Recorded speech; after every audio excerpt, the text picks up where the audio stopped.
Terry asked me here today to talk about skin in the game. I think we all have heard that expression 100 times. Anybody know what that means? Skin in the game? Sure. Anybody?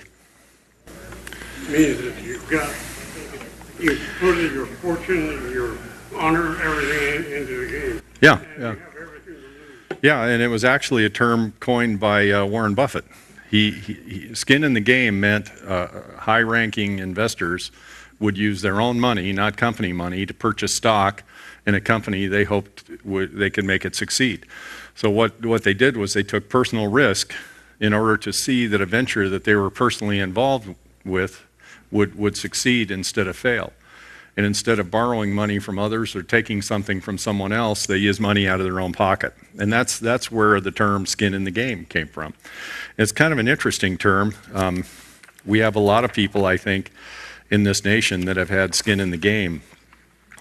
April 19th, 1775, Pastor Jonas Clark. And I want to say as well that we're all here because of the grace of God. I mean, I'm here because of the grace of God. I'm not here to tell you things that you already know. Most of these things you already know for yourselves. They're in your heart, or you wouldn't be here. But this is kind of a mission for me because I feel like my generation, and yes, I'm a veteran, and yes, I'm a combat veteran, and I know a lot of you are as well, but I feel like we failed in one really important thing, and that was the one job that every citizen has, just one: secure liberty for our posterity. So we thought that was enough, and then we went home, we got jobs, we did things, we tried to make money, we raised kids, we built homes, but we didn't keep our eye on the ball. And there were many people who kept their eye on the ball at the cost of their life. I mean, Jonas Clark ended up in charge of 70 militiamen, and Colonel Scott and Major Pitcairn showed up with 700 of the best trained Army soldiers in the world. His own government sent 700 soldiers to kill his house guests, John Adams and John Hancock. And Hancock was pretty scared. He thought, boy, and they all knew they were coming. Everybody knew they were coming. The militia mustered at 1 a.m. When nobody showed up, they went to the tavern actually, and they waited for the beat of the drum. And they stayed warm in the bar while they were waiting for the drum to beat, which it finally did. And they all fell back out onto the field, led by the only guy that had any military experience in the bunch, Captain John Parker. And he told them when the British showed up and Pitcairn screams out, "Throw down your weapons, you damn rebels." And they did nothing because Captain Parker had leaned over and told them, and he said, "Men do not fire unless fired upon. But if they mean to have war, let it begin here." And so the British, literally, some of them, they were given the command to fire, and they fired. And the militiamen stood there and did nothing because they were ordered not to. And finally, when the British fired a serious volley, Pitcairn, I believe, fired his pistol first. And then when the British troops fired a volley, the militia fired back. And it was relatively ineffective. They weren't trained. Some of them didn't really know their weapons very well. I think 8 of them fell dead. 10 of them were wounded out of 70. And Parker ordered them to disperse so that they could save themselves for future battles because he saw this wasn't going to end well. And so those militiamen then, instead of standing there crying about their situation or hiding in the bushes or burying their dead even, or taking care of their wounded, they went to the North Bridge at Concord and they fought again. And then after they fought there, they chased the British all the way back to Boston, and by that time there were 3,000 militiamen that had joined the fight. That, my friends, is skin in the game. On April the 18th, 1942, on the deck of the carrier Hornet out in the mid-Pacific, Jimmy Doolittle stood there with 80 20-year-olds, 21, 22-year-olds, and about 25 B-25s on the deck of the Hornet, and they had run into a little fishing boat that the Japs used for picket duty. It was a very cheap way to get communications back to Tokyo, and the boat was sunk very quickly with naval gunfire from the carrier. However, not before the captain, who later committed suicide, by the way, rather than be taken prisoner, got a message to Tokyo. So the Japanese military forces were aware that the carrier Hornet was steaming toward Japan. But they wrongly assumed that the airplanes couldn't launch because they were well acquainted with the capabilities of the B-25. They wrongly assumed that the airplanes couldn't launch until the following day because if they launched early, they wouldn't have enough fuel to return. And so those guys, rather than run and hide or rather than turn tail and abort the mission, they got into the airplanes, they took off anyway. And they bombed Japan, did relatively little damage. That wasn't the point. The message was definitely sent. And some of them landed in China. One crew went to Russia where they were interned for the remainder of the war. I think 3 died bailing out of the airplanes. I think another 3 were executed by the Japanese. Some made it back, some fought on. But the point is that they had plenty of opportunity to turn and run. They didn't do it. They fought on. Lincoln would have called those the guys who gave their last full measure. And Joshua Lawrence Chamberlain said when he dedicated the battlefield at Gettysburg, the main monuments at the battlefield at Gettysburg, he said that in some fields, great things abide. You know, a spirit remains. The bodies are long gone, the fighting is over, but yet this sense remains in this place. And he called it, it was a feeling that people who visited got. And they knew that great things were done for them in this place. And he referred to it as a generation who knows us not and who we know not of. Those were the people that they did this for. Are we doing this for ourselves? You know, I gotta say, not really. I mean, yeah, the state's going bad. It's going really wrong. But it's not going to go so bad before I pop off that I'd probably really notice a difference in my standard of living, other than the fact I'll have to start riding my horse to the store because I can't afford to drive anymore. But and I'll have to break out the musket because the state of California doesn't really know that's a gun, you know. So, and you can still have one of those. But really and truly, I don't see the concentration camps popping up before we're gone. So I have to say honestly that when I look at the audience here, I don't think we're doing this for ourselves, and I think everybody agrees in that. We're doing this for a generation who doesn't know us and who we don't know.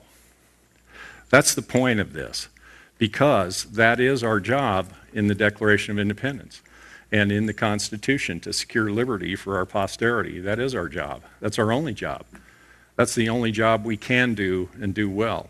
And that is the good news. We can do this, and we still can. And no matter what they throw at us, we can still do it. It is possible. So when we talk about the state split in the Article 4, Section 3 process, it's eminently clear that the state legislature does not serve the people they were sworn to serve. Right? I don't think that's a big secret from anybody. It's eminently clear that because of the representation that we now possess, or that we do not possess in California, that pretty much those people are guaranteed immunity when they do anything they want to do. I mean, you look at the Senate Pro Tem, Kevin De Leon. He was caught up in the Calderon investigation. His name was mentioned something like 50 times in the FBI indictment of Senator Calderon for voter fraud. And that was directly related to the fact that Calderon did not, and Wright also, did not live in the district they pretended to represent. I don't think De Leon lives in his district. I think he lives in Encino. In fact, I'm just kind of borderline tempted to hire a private investigator in Los Angeles to find out where he actually lives. Because if he doesn't live in his district, that will give us another tool in the box, right? And he escaped prosecution before. He paid back $5,000 in illegal campaign money that he admitted that he took knowingly committing a crime. He knew taking that money was wrong. He took it anyway, and the FBI made him give it back. God, that's, you know, what a deal, right? You go rob a bank at gunpoint, there's all kinds of, you know, all you have to do is go back and say, oh, wait, I'm going to give it back, you know, and the crime's over. But that's the class of people that pretends to serve us. So De Leon escaped prosecution there. Jerry Brown, He made a statement on radio that he was amazed at how cheaply he could be bought. He was surprised. North American Rockwell paid him $5,000 to support the institution of the B-1 bomber should he be elected president. He took the money. And he told Gore Vidal on the radio, he says, yeah, I was really amazed at how cheap I could be bought. I wonder if he's any more expensive now. I think he might be. I think he might be a lot more expensive. So here's a guy that uses state employees and taxpayers' money to prospect for oil on his family's ranch. And then he stands up in public and says, oh, no, there's nothing wrong with that. Any Californian can do that. Anybody can do that. Well, several of us called down there. I wanted them to prospect for oil on my land too. Oh, no, we don't do that. I said, well, the governor says you do. And the governor says it's free. No, we don't do that. You're mistaken. And he had some excuse like, all we did was, we searched the record. I said, okay, well, cool. Search the records on my ranch to see what valuable minerals are there then. Well, we don't really do that for private citizens. I said, oh, okay, now we're coming to it. So there is a set of laws for the rulers, and there is a set of laws for the people. Is that rule of law? Not really. No, it's scary is what it is. But so that's the government that we have. We now have a government that Terry tells me they abolished the Board of Equalization. And they took elected positions where the people could petition their representation for redress of grievance, and they turned it into a bureaucratic committee. Can you imagine that? Does anybody remember a hue and cry? Was there big news about that? Did the press get upset? Hey, Rob, how you doing? Did the press get upset? Did anybody on TV have a big blow about that? No, pretty much just a whisper. I didn't even know it because I don't have TV. So I just get my news off the computer or Terry and Sally tell me, what to look up because something's happening. I don't miss TV, believe me. I'm not whining about not having TV. But I also notice a trend now in the people who are trying to gain your support for office. There's Gavin Newsom. I'm sorry, I meant Newsom. And he's a big pot guy, and he hates the Second Amendment. Well, when you look at Britain, you look at England, and it just makes you want to weep, really, because our rights essentially came from England, didn't they? I mean, they started before the Magna Carta with the English Declaration of Rights. Now, admittedly, that was rights for rich people only, but they believed in trickle down. And the rich people in England were supposed to trickle those rights down to the people that were beholden to them. And in a feudal system, that's how that worked. I mean, there was no such thing as constitutional republic. There was no such thing as a republican process. Not since Plato's Republic. And remember, I told you guys before in one of my previous yammering sessions that Plato and Aristotle had a big argument about how to govern. Plato believed in rule of law, where law was the great equalizer. It was the equalizer between a rich man and a poor man, because anyone who committed an offense would be punished equally for the same offense, no matter who he was, no matter what he looked like, no matter what his stature was, his status, his financial situation. Aristotle, where the term aristocracy comes from, he believed in rule by law. He believed that a group of ruling elite should create laws that don't apply to them, but that should be used to govern the masses of people. Woodrow Wilson, by the way, was an aristocrat. He was one of the first socialists. He was one of the first of the progressives, but he was also had aristocratic leanings. He believed that there should be an educated class of technical elite, and they would create laws that they weren't subject to, and then there should be even a bigger mass of people who were trained to do the grunt work. And they should be subject to the laws to keep them in line, but they should obey the people, the technocrats and the elitists. We have here in California again, we have an elite who creates laws that they're not subject to. The California legislature is not subject to the show cause rule for concealed carry. They go apply for a permit, they get one. They don't have to have a reason. Fortunately, we don't in our county. Do you in Shasta County? Is this okay? So we're still pretty lucky because we have sheriffs. And by the way, what's the beauty of a sheriff? He is the only elected law enforcement officer in the United States of America. He's elected. Boy, that's a big difference. God, what are we talking about here? We're talking about representation that is responsible to the people they have sworn to serve. And if they fail to serve the people, what's the cool part about a sheriff? He represents a district that is small enough that it's cheap and easy to get rid of him if he fails to live up to his promises. And he fails to live up to his oath of office. What's the problem with the state of California? Money runs the show, right? You have a state senator that represents 1 million people. So if anyone in this room thought their state senator wasn't doing a good job, you have Ted Hu also, don't you? Here? Yeah, we have Ted Hu in Siskiyou County. And you have Ted Hu here as well. So when Ted Hu doesn't show up, which he hasn't shown up in Siskiyou County, I don't know, 2 or 3 years, when he doesn't show up, what can we do as a county of 40,000 with 17,000 voters? I mean, it is not bloody likely that we can get the $1.5 million that's required to run an effective campaign. In fact, Steve Baird tried. He got 14% of the vote. But it was nothing like what he needed. And we could not afford to fund him to run an effective campaign. So in California, we almost never get rid of an incumbent. It costs too much money. You can't do it. And so we have guys like Ted Hu and Jerry Brown. I hate to say that name. It just grates on me to even say his name. Yeah, what's his name? Yeah, Jerry the Crook. So we have an assemblyman who makes promises but doesn't keep them, or keeps some of them but not others. He told the Republican Central Committee in Siskiyou County, he is so mad about the Jefferson thing that he told Luis Galato, he says, I am never, ever going to do anything for Siskiyou County ever again because I'm tired of you people in this Jefferson thing. He actually said that. But really, when you get right down to it, what are the repercussions? Zero. I mean, what's the difference? He can say whatever he wants. It doesn't matter who he makes angry. We don't have the $1 million it takes to unseat this guy. The average cost of a congressional campaign in the United States of America, and that's the average cost, is $1 million.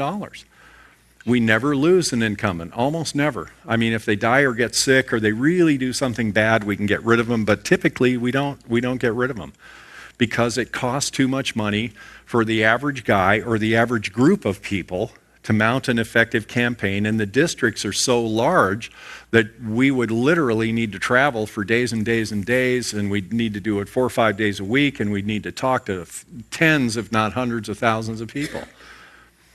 So we don't get rid of these guys. And government continues to get worse and worse and worse because we have no effective representation. Now, Jerry Brown's kind of a funny character. He went to China and he violated Article 10, Section 1, Clause 3 because a state is not empowered to make any agreement with any other state or any foreign power without the consent of Congress. So how did we come to a world where a state governor can go to a foreign country, a communist country, our sworn enemy, by the way? Yeah, we buy a lot of shoes and stuff from them, but they're not our friends. I mean, and you've got to know that, and I've been there a million times. I mean, they hate capitalism. They hate the United States model. They would like nothing more than to see us all fail. They would like nothing more than to see a socialist, communist, progressive regime take over this country and keep us all in line, because behavior is the big thing in China. You have to behave. You've got to toe the line. You can't say certain things. You can't do certain things. You can't go certain places. You can't behave in certain ways. In other words, you have no liberty. Someone asked me once, I believe it was here, could I define liberty? You know, we talked about liberty as freedom with morality, but that's very generic. So I thought about that for a long time, and thanks for the question, by the way. How do we define liberty? How do we go into a business and say, give us money because we want you to help us save liberty? And the guy's going, well, I sell lots of stuff. I sell Gatorade and cigarettes and all kinds of gasoline and everything. What are you talking about? What do I care? What is this liberty? Well, liberty is an insurance policy. It's your constitutional insurance policy that the government will never come to you and take your property or your life or your liberty without first a jury of your peers being involved, without due process. And due process is defined as a jury trial for anything over the sum of $100. So liberty is your insurance policy. What is property? Who cares? Property is the fruit of your labor. When you go out and work, you gain property. When you gain property, you use that to take care of your family and yourselves and pay your medical bills and put gas in your car and buy your car. In fact, your car is your property. So how does it work if the governor of one of the 50 states just goes off the reservation anytime he wants, goes to one of our sworn enemies and says, hey, we're going to cut a deal with you because I think, me, the infallible Governor Jerry Moonbeam Brown, I think that the people of California should pay to save the environment so that your country can continue to pollute 60% of our air. I think the people of California need to pay more. I think the people of California can pay more, and I can make them pay more because they can't stop me. Say that again, please. I said, and he's right at this point. And he's right. Why is he right? Because we don't have representation. We don't have representation enough to stop him, not by a long shot. So Jerry does that, and then Jerry does another thing that's a little problematic. He tells the G20, he goes on a video conference at the G20, and he tells them that Donald Trump does not speak for America. He sure did. Yeah, he did. Well, if the President of the United States, and you know what, I'm not asking you to love Donald Trump. I don't care whether you do or you don't. But he is the President. You know, when you say Mr. President to Donald Trump, I mean, all you're doing is stating a fact. You're not saying you love the guy. You're not saying you hate the guy. You're simply calling him by his title, a title he is sworn to uphold. Jerry Brown is also sworn to uphold some things. Article 20, you know where the oath of office is in the California Constitution? This is one of the reasons why California's Constitution is literally a joke in the legal world. Attorneys laugh at the California Constitution. It's 110,000 of the most meaningless things you've ever heard in your life passed about Article 2, Section 1. Article 20 in the California Constitution, which is miscellaneous items, contains the governor's oath of office. It contained my oath of office. And when I took the oath of office the last time, I'm trying not to laugh right now, I swore to support and defend the Constitution of the United States and the Constitution of California against all enemies, both foreign and domestic. And to do so without any mental reservations. No tricks. I wasn't allowed to do it like this.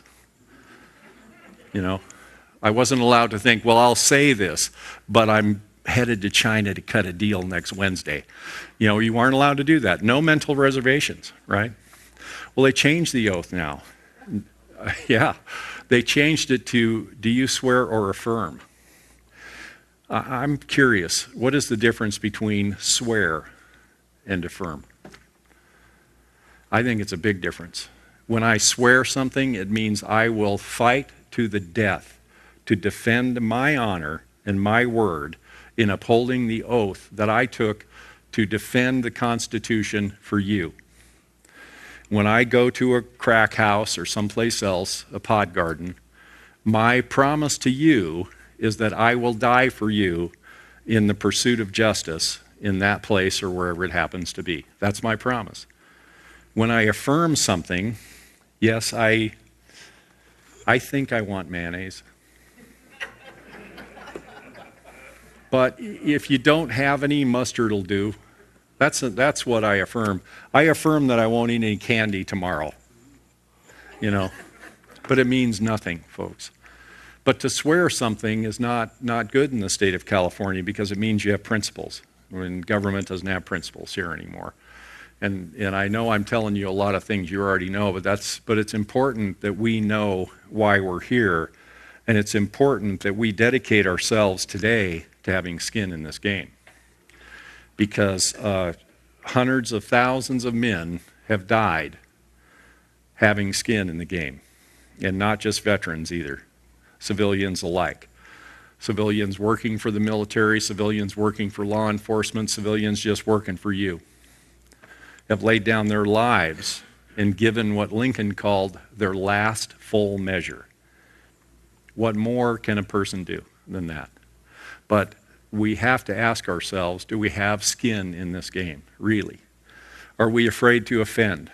Are we afraid if we're at a dinner party and someone is fairly liberal and we really don't want to state our position because, you know, even though they're talking politics and belittling the president and belittling God and belittling you because you believe in those things, I assume, or do we just not want to say anything because we're afraid to offend? I listened to a lecture from this Christian minister, and this guy was really great, you know, and he said something that was really profound. And this is going to sound silly and you're going to laugh. He says, "You're all Christians in this room." And everybody says, "Yes." And they were all, "Yes," you know, and they meant it. And he says, "Well, I want to ask you people something.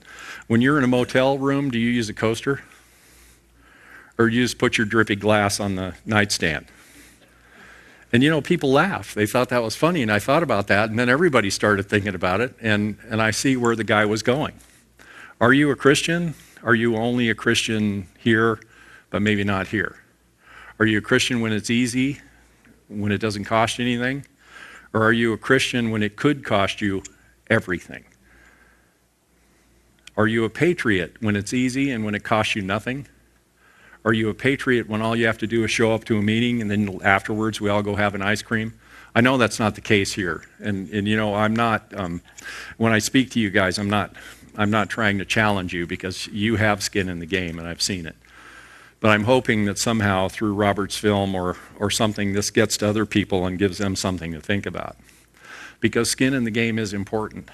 And I can remember several times in my life when people around me gave their last full measure because they had skin in the game. They did it for me, they did it for themselves, they did it because it needed doing. You know, we're not here because it's cheap, we're not here because it's easy. And I see so many faces in this room that have so much time and so much money devoted to this that it's absolutely heart-wrenching. And this is time that you could be with your families and your children and grandchildren and playing with a dog and having fun or eating a good meal. And instead, you're sitting here listening to this idiot yammer. And I appreciate that, by the way. So I want you to remember that skin in the game is what's going to help us win. And without it, we won't win. If we don't give it all, we will not win. Because I can tell you right now, everyone is lined up against us. The government, the news, California's government, the Republican Party, yes. The Republican Party doesn't like this either. Certainly the Democratic Party, that goes without saying. No one wants to rock the boat. None of them wants that crown to slip even an inch off their heads. Even the Republican Party. It's shallow, but they've got it pulled down tight. And they don't want that crown to loosen up. Because if we win, guess what? This town will have probably several assemblymen. This room would go a long way to being able to elect an assemblyman. Can you imagine that? Can you imagine if you had representation that was actually responsible to you? And when he or she had a town hall, they better listen because it's cheap and easy to get rid of them if they don't. Could you imagine a state senator that, say the city of Reading might have 3 of them under our model? 3 state senators from Shasta County alone. Siskiyou County, God, we would drop down and kiss the dirt to have one elected official in Sacramento that listened. That we could pick up the phone and say, God, they're killing us here. We can't log, we can't do anything. Fish and Game is coming again to my place. In fact, the TMDL boys are back. The non-point source pollution guys. The guys that are actually going to have a meeting and tell me that rain on my mountain is causing pollution 100 miles away at the Pacific Ocean. And because it crosses my land, I need to get a permit. And I'm going to need to present a ranch management plan. And in that ranch management plan, I'm going to have to offer unfettered access to any government official that wants to come on my property anytime they want to for whatever purpose they want to. Well, I gave them my ranch management plan the last time they came. And here's what I said to them. I will do whatever the hell I want with the land I paid for. And further, if you want the water, and here's the serious part, here's the skin in the game. And if you want the water, bring your gun. Because we have to have a line in the sand as well. And if we don't mean it, what good is it?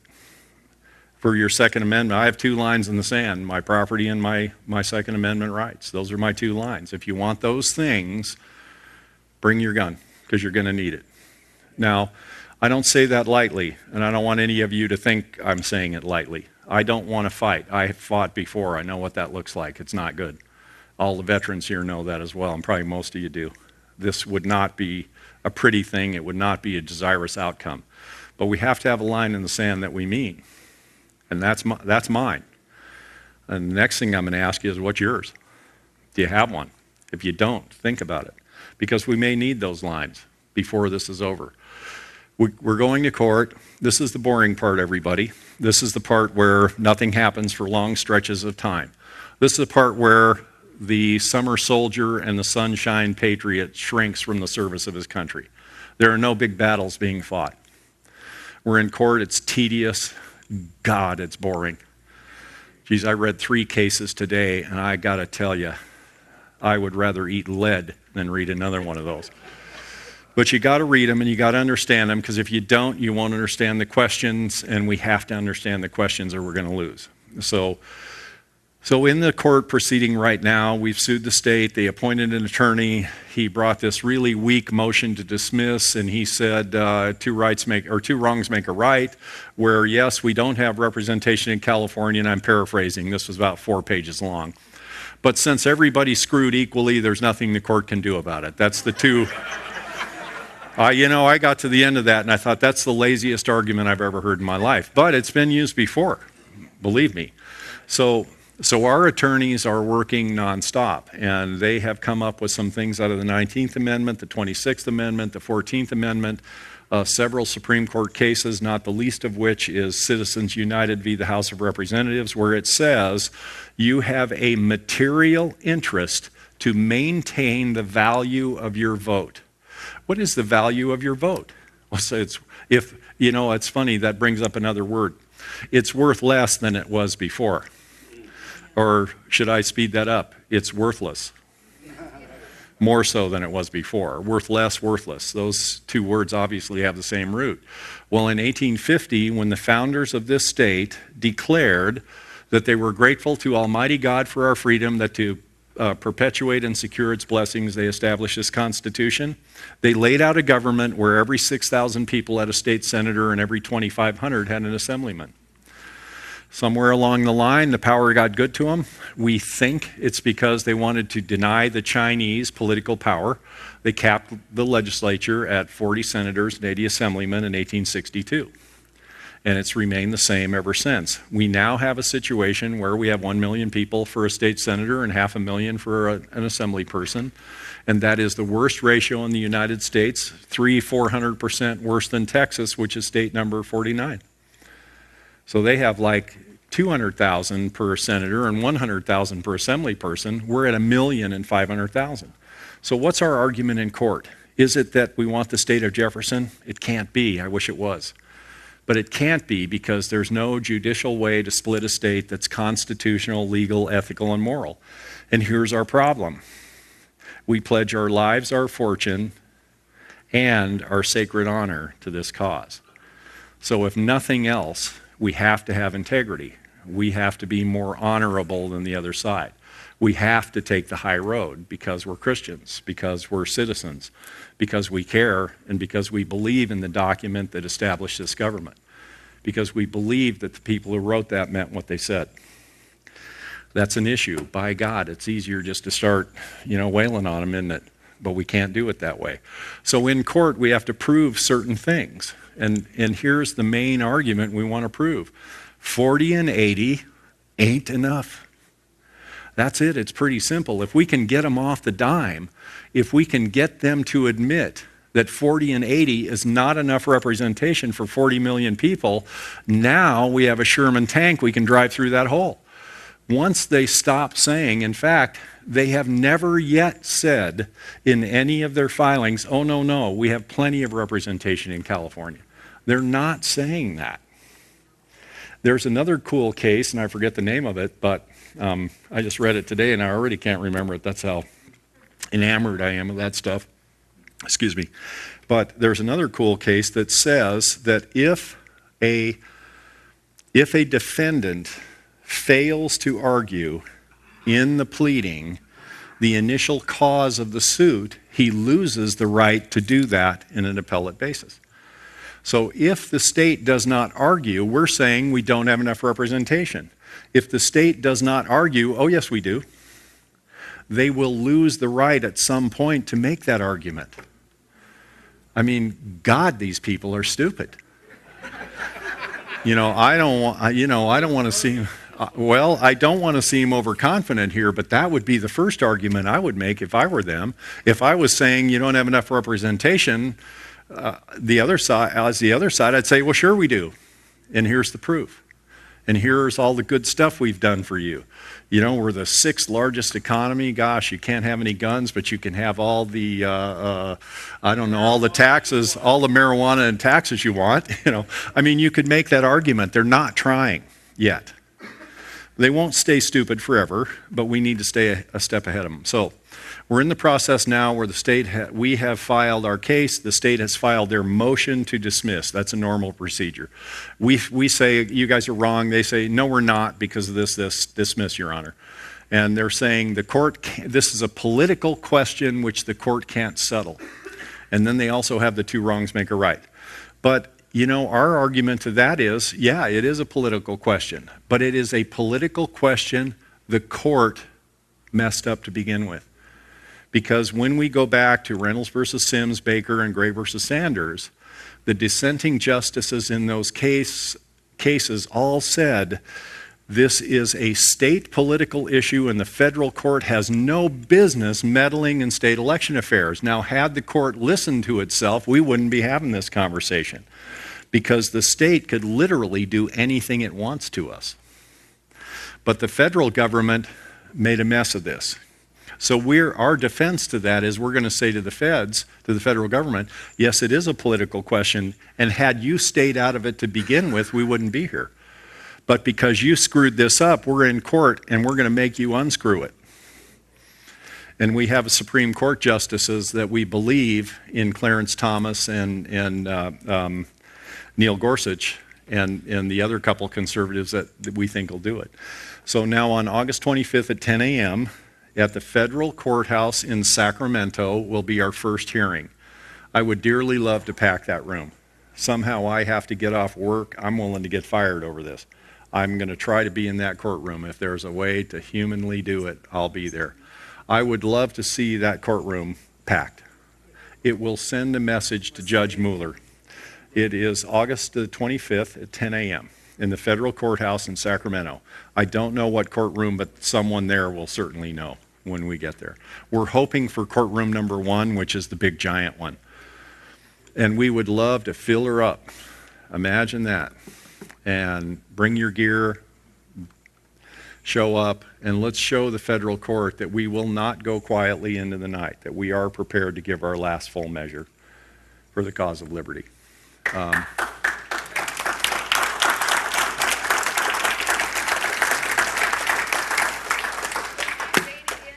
It's August the 25th, 10 a.m. Be there a little early. You don't know when they're going to start, but they say 10 a.m.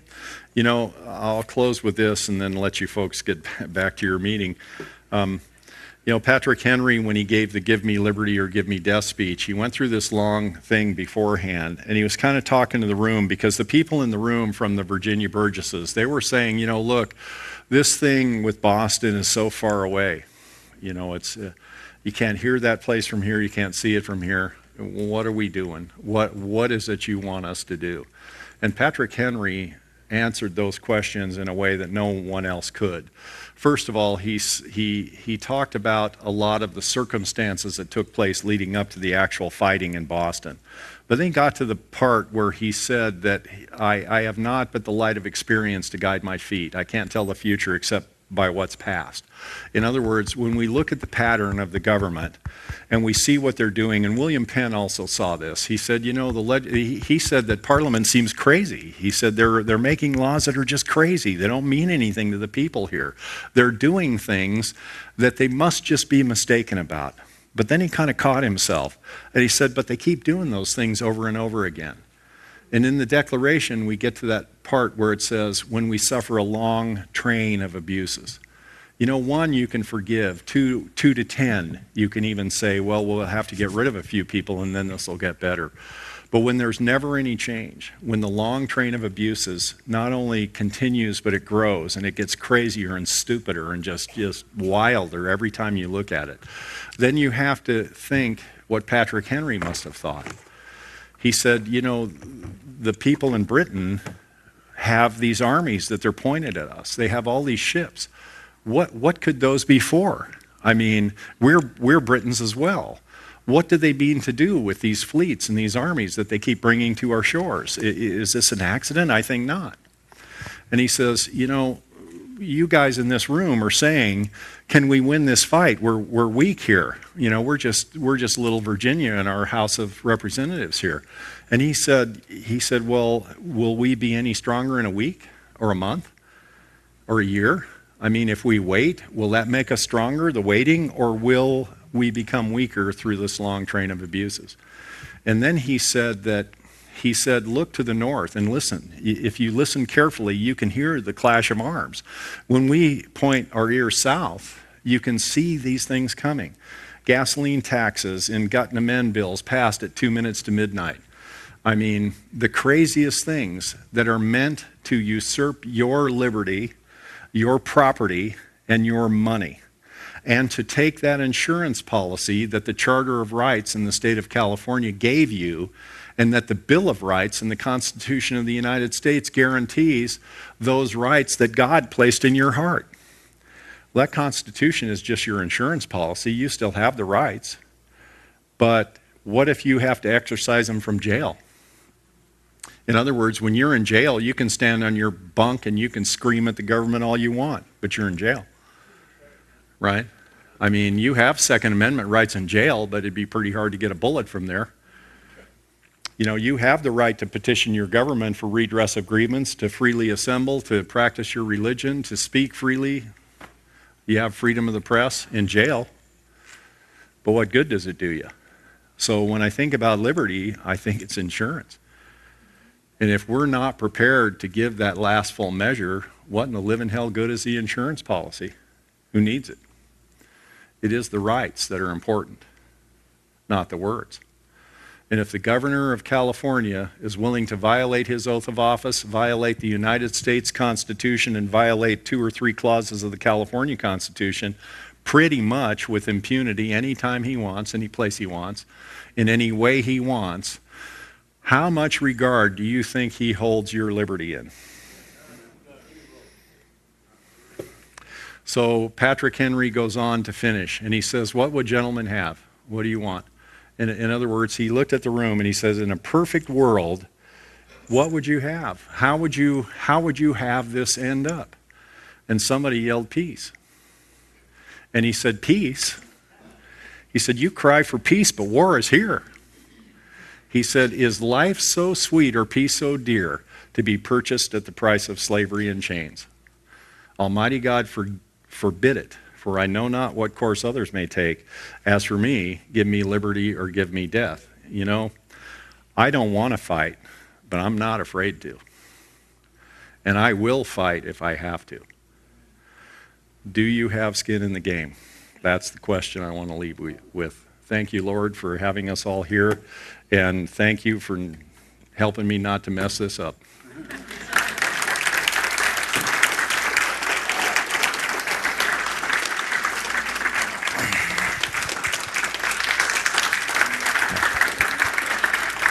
Excellent.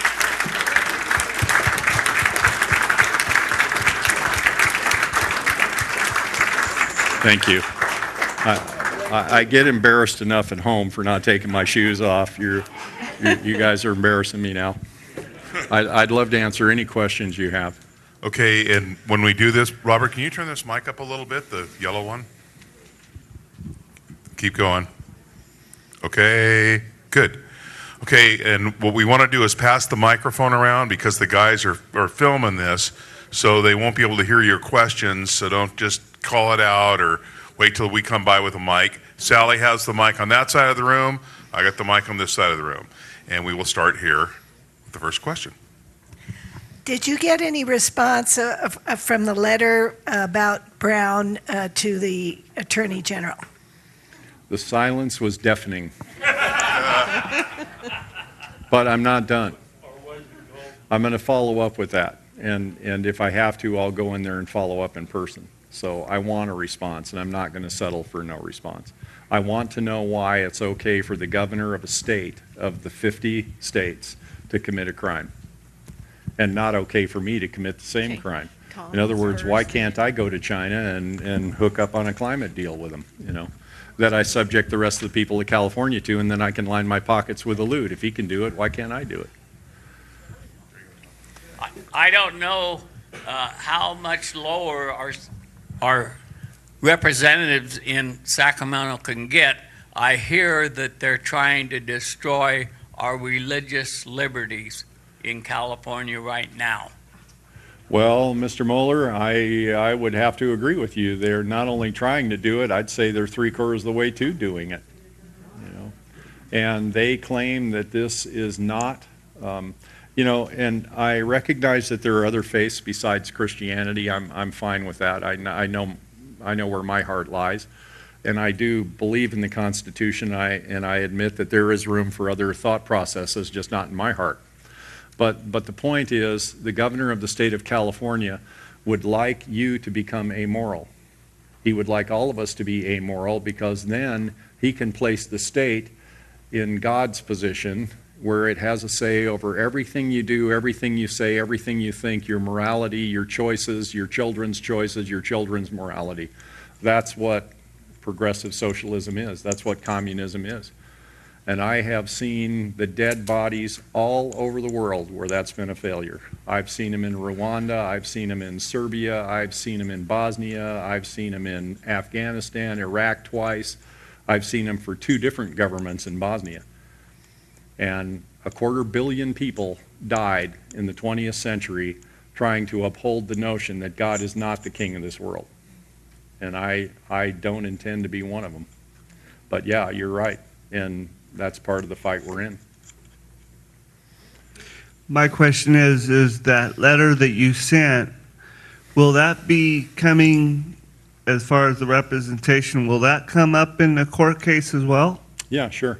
Yeah, I mean, these things are not without purpose. So the more people that send letters like that, and then archive that, communicate that letter to Win Carpenter or to one of us so that they can be forwarded to the attorney for testimony, the more, what we want to do is we want to prove the case that lawmakers aren't listening, that they don't care, and that they don't have to listen. That's all true. We know that. We live it every day. But we got to prove it. And so, yes, that letter has a dual purpose. It was a genuine, honest question on my part, but it does have a dual purpose, yes. Yes, sir. August 25th, down in Sacramento. What do you expect at the courtroom? Are we going to sit all day till our court case comes up, and you're just going to say, we moved this, we moved that, we'll talk to you in a couple months? It's not going to be a big deal. It's going to be a hearing on the motion to dismiss.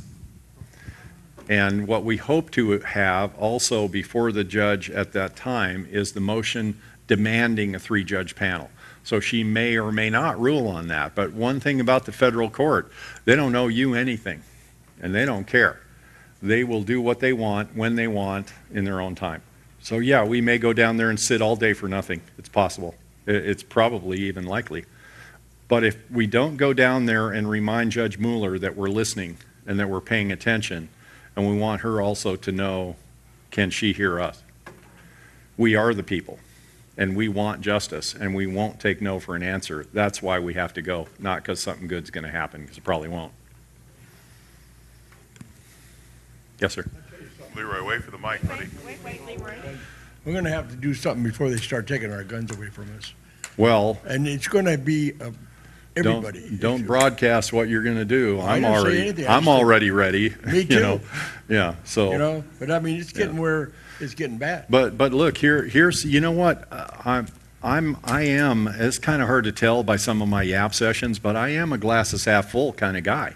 I mean, first of all, we're doing pretty good, folks. People are listening. As the one gentleman said, people back east are talking about this. We had a kind of a bad story from the New York Times, but it was a long story. And the result of that story was it got picked up by a good reporter in Breitbart, and he did a pretty good job with it, and it got picked up by some other magazine, and that guy did a pretty good job with that crappy story. Pardon me, I'm sorry, I shouldn't talk like that. With that lousy story that the New York Times did.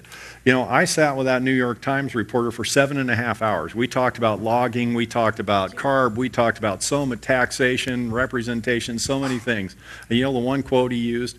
And he kept asking me, well, what about the Second Amendment? What about the Second Amendment? I said, well, look, that's not a deal breaker. I don't want to talk about that.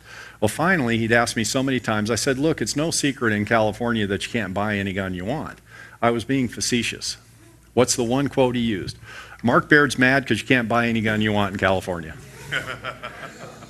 You know, that's the way those things go. But as a result of that story, it did get picked up in other places, and we have some radio shows coming because of that. So, you know, everybody knows what the New York Times is. It's no secret, I don't think.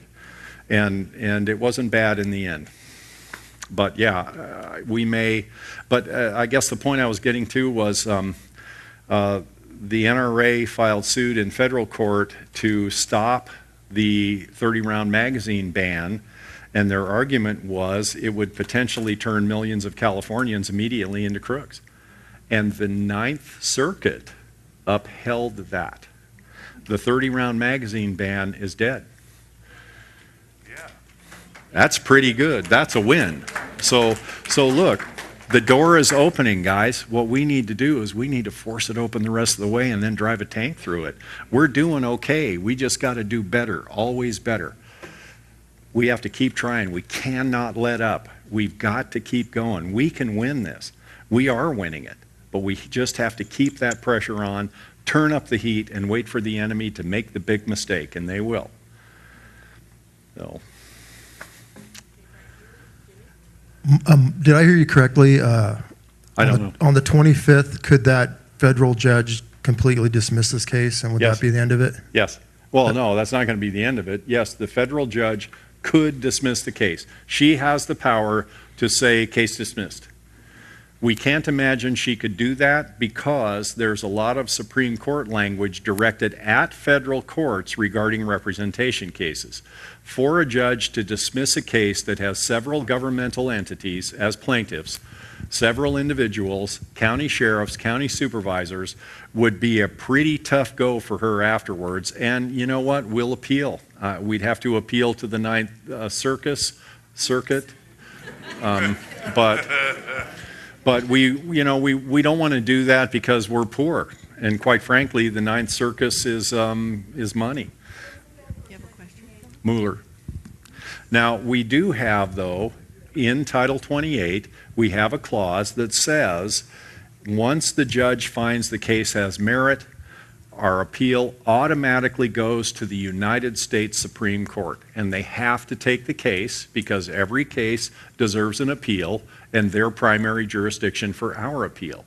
So if we get her to let this case stand, and we believe that the political climate may be shifting, and it'll shift even more if hundreds and hundreds of people show up to that courthouse every time, we think she'll let the case stand, and then we're on our way. Now the fight's on.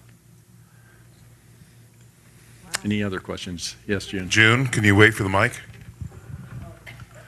They can't hear you much. Okay.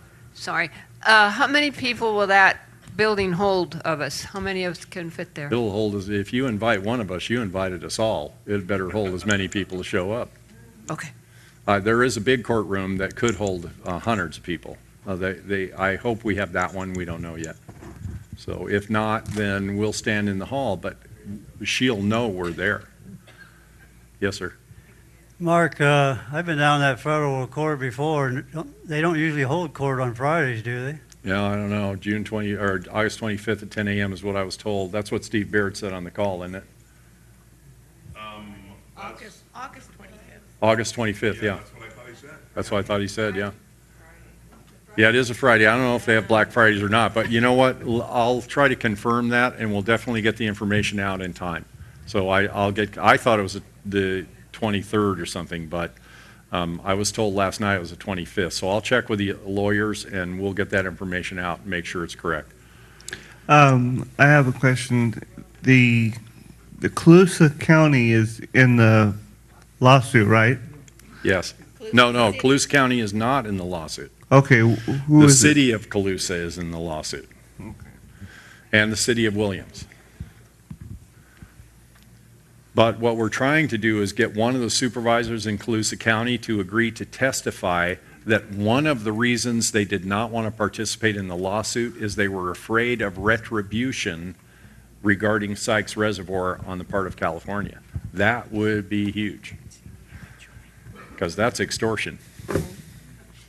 Mark, Yes. I was down there, I don't know, a few years ago, a lot of us, well, I don't know if it was this group, I think it was a veterans thing, and I went down there, and it was supposed to be in this one very large courtroom and everything, and everyone highly suspected that they quickly switched it, and there was this teeny little courtroom.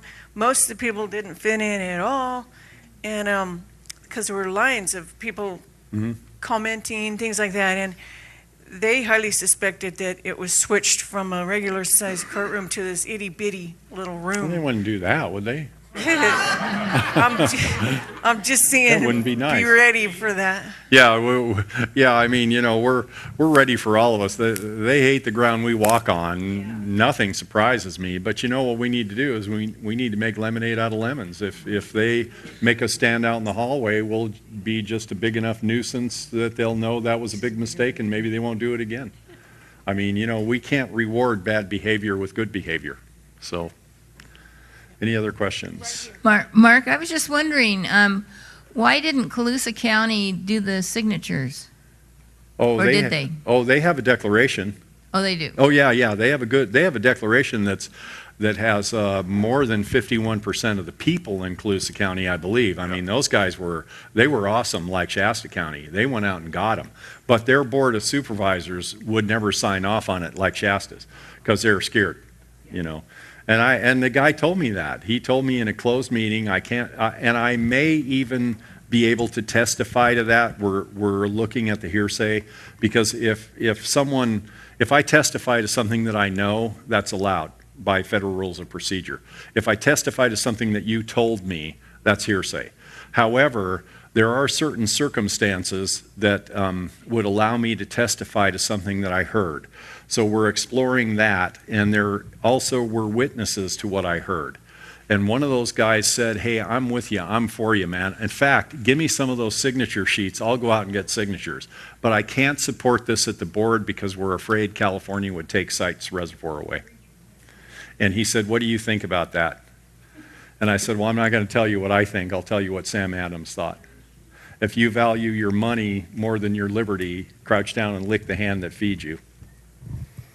And he just kind of sat there, and I went, well, no. When they were fighting the midwife situation here in Reading, I called the newspaper, and they came out, and I think that we should call the newspaper in Sacramento the day that this happens and have them there. Yeah, we will. The Sacramento Bee really hates us, though. I mean, you should hear some of the ugly stuff they've said. And, you know, by the way, well, yeah, I agree with you in principle, and we'll certainly send out press releases. They're already going out, but don't expect anything good out of the Sacramento Bee. So. Harold. Oh, there you are. Okay, come on, Harold. Come on, Harold. No, they can't pick you up unless you're on the microphone. All right. You look really tropical tonight, by the way. I am. Yeah. White as a sheet. I sell ice cream outside. Yeah. I always feel underdressed around you. I haven't been in quite a while since I've been down at federal court. At the time, there was no knives. I mean, a pin knife, just like the airlines now. No recording devices, none of that, no guns. You know what I mean? The main thing is no grunts when you're in the courtroom, no groans, no acts of emotion of any kind. If you want to do anything, stare a hole right through their head. Yep. Other than that, no demonstrations. The media would love it, Yeah. of any kind. Yeah, well, you're right about all that. I've been in court a million times, and that's true in pretty much any court. But it's kind of funny because it's sort of like catching a piece of wind. You know, once it's left your mouth, you may not get away with it too many times before the bailiff shows you the door, but they can't stop you from opening your yap and getting that groan out. You know. Maybe we'll all eat chili for breakfast. Yeah. Well, what we don't want to do is make the judge so mad that she rules against us just because she can. We just want to show our presence. Respectful, polite, professional, take the high road. It's the most comfortable place to sit. And if she sees our faces, that sends the message. So, anybody else? Ray.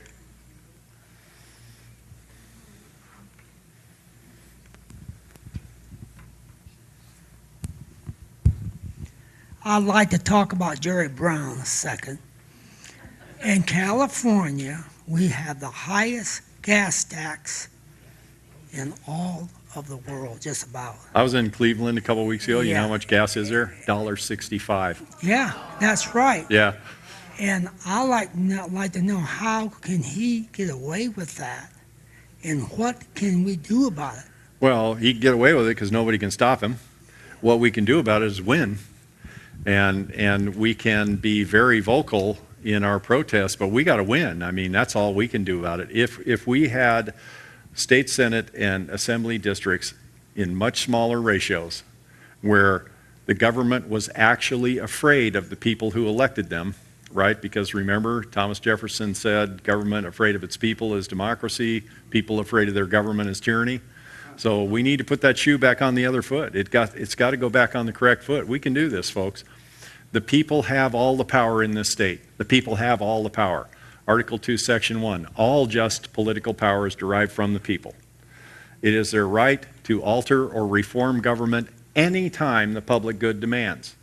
Declaration of Independence, all just power is derived from the people. It is their right to alter or abolish government anytime they see fit. Those are two pretty big statements. That's pretty bold stuff. We have the power. We've always had it. We have all the power, but we got to use it. And that's what we have not done. I was at UCLA when Cheney and Bush were in, and Cheney sells gas, and they had it over the radio that every stop signal in the United States was idling 9 seconds longer at every stop. Wow. And it would cost $900 million to correct Mr. Cheney's we probably couldn't selling gas. We probably couldn't prove anything like that, but I got to tell you, nothing surprises me anymore. Yeah, I'm not surprised. Those are the kinds of things we could fix. Oh, anybody else?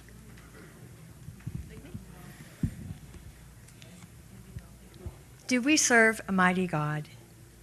I'm sorry. Do we serve a mighty God? Do we serve a mighty God? We Yes. serve the Almighty God. We do, the Yes, Almighty God. That's correct. Is anything too difficult for Him? Not one thing. But is it in His plan to do what we're asking Him to do? That's the open question. That is. Yeah. That is. And we can pray that Judge Miller will find favor for us. Good prayer. And I mean, there are Hey. so many prayers in the Old Testament and the Bible Amen, that sister. the people called on God, Yeah. and He answered, and nothing is too difficult. And I think He's pleased with us because we are right. We are going by His laws and His word, the foundation of our declaration. And so I am encouraging all of us to get on our knees and pray and thank God for what He's doing through us and over us and under us and in and out. So he's got the whole world in his hands, and he certainly has us in his hands in the state of California. Amen. They are nothing. Amen.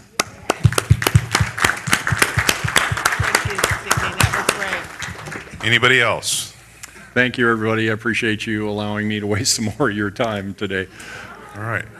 Yes, sir. One more. Is it true that the Here, you state need of the microphone. California- You need the microphone. Is it true that the state of California owns all surface water?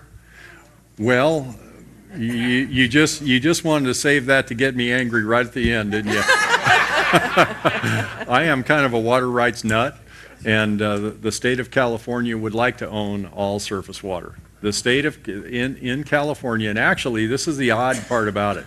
In California, oddly enough, we have some pretty favorable water law for the people, and the government is really, really working to change that for the worse. The state of California actually does own the water. However, the right to use the water is a real property right. And there are exceptions to that rule. If you own 100% of a watershed, the water that issues from that watershed belongs to you. If you have a spring that begins on your land and goes dry on your land, you can do whatever you want with that water. If you live next to a river, you can take water from the river without asking permission, although now they have this really expensive, convoluted deal. Well, you don't have to ask permission, but you have to report how much you take every 5 minutes. And if all 16,000 people with riparian rights in Northern California alone reported their flow every 5 minutes the way the government wants, Sacramento would be 18 feet deep in paper in 5 seconds. So, but these laws are designed to create a situation where you are already a criminal and all they have to decide is what day do we want to go pick him up. That's called Irish democracy. Mark, on those riparian rights in the state of California, supposedly to go back to 1914. Before 1914. Yeah, 1914 and early. California is working on breaking that. Yes. And matter of fact, they're very close to that. They've been because doing it I for know years. of 3 or 4 people now Yeah. that are having to go to court Yeah. to prove they have those rights. Yeah. One of them already got told, even though they had the paperwork Yeah. and all, that That's it the- don't hold water Well, in that's California. one thing. That's one thing I recommend anyone with a water right spend a couple bucks with a lawyer and do what they call perfect the right. In other words, have the right attached to your deed before they pull that on you. So yeah, you're right about that. However, pre-1914 rights are not on the table yet, but the government is constantly looking for a way. One thing they don't want to do, they don't want to lose one of those cases. They want to make a case against an idiot or a fool or somebody who's so arrogant they don't have their ducks in a row, because once they win one, they set precedent and the rest of us are in trouble. So yeah, and we've got to fix this for that reason as well. Anybody else? Thank you, ladies and gentlemen. God bless every single one of you, and I wish you all luck and Mark. Thank you, Mark.